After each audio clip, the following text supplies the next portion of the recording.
ఇంగ్లాండ్తో 3 వన్డేల సిరీస్ నాగ్పూర్ వేదికగా జరిగే ఫస్ట్ మ్యాచ్తో ప్రారంభమవుతుంది. ఛాంపియన్స్ ట్రోఫీ కంటే ముందు ఈ సిరీస్ జరగడం వల్ల ఈ సిరీస్ ఇండియాకి చాలా కీలకం. టీ20లో 4-1తో ఇంగ్లాండ్తో గెలిచిన ఇండియా వన్డేల్లో కూడా అదే జోరు కొనసాగించాలని చూస్తోంది. టీ20లో గత కొద్ది కాలంగా మంచి ఫామ్లో ఉన్న ఇండియా వన్డేల్లో మాత్రం తడబడుతోంది. గత సంవత్సరం వన్డేల్లో ఒక్క విజయం కూడా లేదు. ఛాంపియన్స్ ట్రోఫీకి సన్నద్ధం అవడంలో ఈ సిరీస్ ఇండియాకి చాలా కీలకం. దీంతో ఫుల్ ఫ్లెడ్జ్డ్ టీంతో బరిలో దిగుతోంది.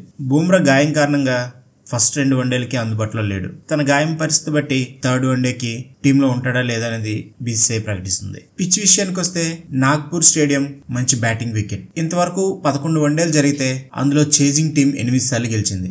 బ్యాటింగ్ ఫస్ట్ చేసిన టీం 3 సార్లే గెలిచింది. ఈ గ్రౌండ్ లో average first inning score 260, second inning score 236. ఈ గ్రౌండ్ లో హైయెస్ట్ స్కోర్ 354 పరుగులు, లోయెస్ట్ స్కోర్ 113 పరుగులు.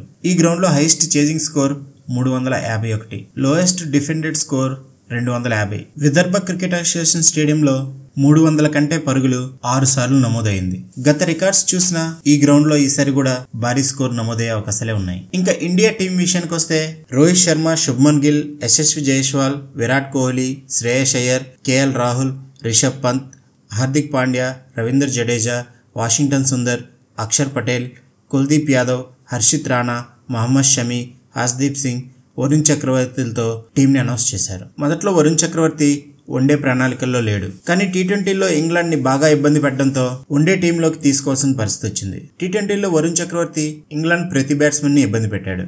మ్యాచ్అప్స్ చాలా బాగున్నాయి. దీంతో వన్డే డెబ్యూ చేయడం వరుణ్ చక్రవర్తి ఈ సిరీస్ లో కన్ఫర్మ్ అనే చెప్పాలి. ఇండియా ప్లేయింగ్ 11 విషయానికి వస్తే ఓపెనర్స్ గా రోహిత్ శర్మ, వైస్ కెప్టెన్ శుభ్మన్ గిల్ ఉంటారు. బ్యాకప్ ఓపెనర్ గా ఉన్న యశస్వి జైస్వాల్ ఈ మ్యాచ్ లో డెబ్యూ చేసే అవకాశాలు చాలా తక్కువ. ఇంకా నెంబర్ 3 గా విరాట్ కోహ్లీ ఉంటాడు. నెంబర్ 4 ప్లేస్ లో శ్రేయస్ అయ్యర్ ఉండే అవకాశాలు ఉన్నాయి. నెంబర్ 5 గా కీపర్స్ కేఎల్ రాహుల్, రిషబ్ పంత్. వీళ్ళిద్దరిలో టీమ్ మేనేజ్మెంట్ కేఎల్ రాహుల్ వైపే మెగ్గు చూపే అవకాశాలు కనిపిస్తున్నాయి. నెంబర్ 6 నుంచి ఆల్రౌండర్స్ ఉంటారు. 6 లో హార్దిక్ పాండ్యా, నెంబర్ 7 లో రవీంద్ర జడేజా ఉంటారు. రవీంద్ర జడేజా 2023 వరల్డ్ కప్ తర్వాత వన్డేలు ఆడలేదు. ఛాంపియన్స్ ట్రోఫీ కంటే ముందు ఈ సిరీస్ లో ఆడి వన్డే ఫార్మేట్ కి అలవాటు పడాలని రవీంద్ర జడేజా చూస్తున్నాడు. నెంబర్ 8 గా అక్షర్ పటేల్ ఉంటాడు. ఇంకా నెంబర్ 9 ప్లేస్ లో మహమ్మద్ షమి లేదా హర్షిత్ రాణా. మహమ్మద్ షమి ఫుల్ ఫిట్నెస్ తో ఉంటే తనే ఆడతాడు.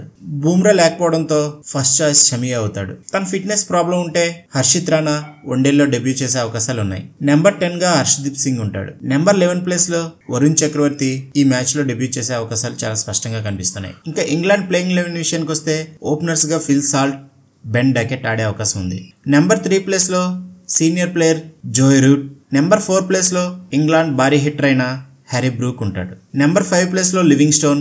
నెంబర్ 6 ప్లేస్ లో కెప్టెన్ జోష్ బట్లర్ ఉంటారు. నెంబర్ 7 గా ఓవర్టన్ ఉండే అవకాశం ఉంది. నెంబర్ 8 లో కార్సే.